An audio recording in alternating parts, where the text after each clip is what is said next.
only to other writers, but just to maybe some ordinary people, maybe people outside of the business, to see how do they think it's funny? Do they think it's scary? And then as you go through the process, there are different people who you sort of expand that circle to include, like producers. But producers probably aren't, unless they happen to be also just someone who gives great story feedback, maybe not the first person you show it to. But I would say that even if you just have this inchoate idea, if I have an inchoate idea for an independent film, the first thing I'm going to do is sit down with Jacques over coffee and pitch it to him. And he's going to roll his eyes and say, okay, you need to keep working. But that's important because people who you trust creatively are going to constantly challenge you to kind of keep pushing forward. And if you're just working by yourself, it's easy to get lazy, or it's easy to fool yourself to think, I've got a brilliant idea that's never been made before. And then you pitch it to a friend and they say, no, I've seen that movie. I've seen it twice. It goes on from there.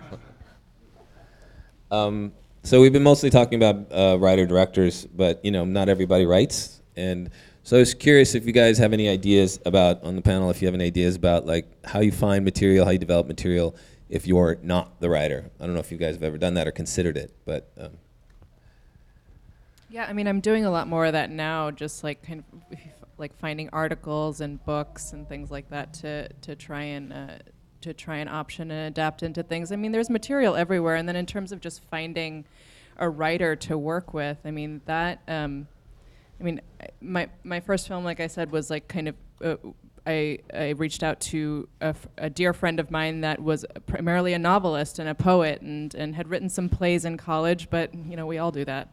It wasn't like she had any experience in screenwriting, but she had such a unique voice and point of view on the world, and I just knew that through my relationship with her, that I knew I just needed to kind of buy her a copy of Save the Cat and we'd figure it out. I think that there are so many writers out there that even if they don't have screenwriting experience, they might have a storytelling instinct that's so perfectly in sync with your own that they may be in your peer group, they may be people that you follow on Twitter, they may, I reached out recently to a writer that I just connected to on Twitter because she just wrote this book, and I really like the articles that I've seen her write online, and I asked for an advance copy of her book, and she sent it to me, and I loved it. I mean, it's just like this relationship I found online just through someone whose voice I saw was something that I responded to and favored it a lot. So yeah, I think they're everywhere, and it's not necessarily about finding a great screenwriter, it's about finding a voice that you can sync up with your own.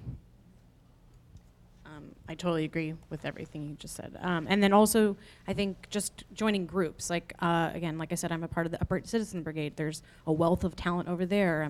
I've just joined we were talking about, we're in a couple women's groups. So it's like meeting people and just kind of figuring out and meeting people who also are writers. I also went to film school, so I hung out with all the writers. So I feel like also my peer group. So it's just like meet more people, join more groups, kind of get out there and meet people who you kind of have similar tastes to.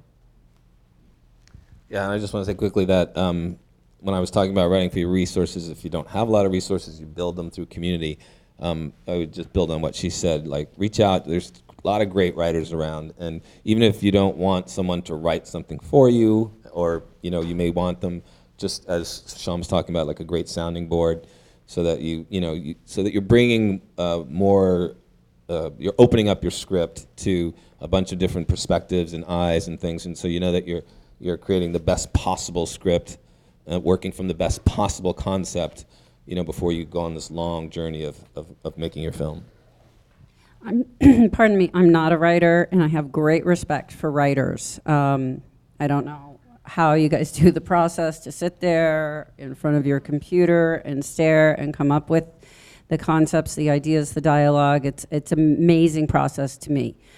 However, I do have a few ideas of things that I think would be interesting or fun and I would like to see made, but so I contact people that I think would be right for that specific thing, and they're not the same person for, oh, that guy's a good writer. Well, no, that guy's a good writer because he's got a good kind of sense of humor that would play very well into this particular thing. And, it's tough to self-analyze and not to discourage you, but when I say write what you know, it's really there's a lot of wannabe writers, and just because you sit down and type at a script doesn't mean it's necessarily going to be great. As you said, it's an agonizing process that you go through many, many times, and I think you have to recognize at a point if you might need help, and don't be afraid to reach out to someone, in the field, or a respected writer, or an actor that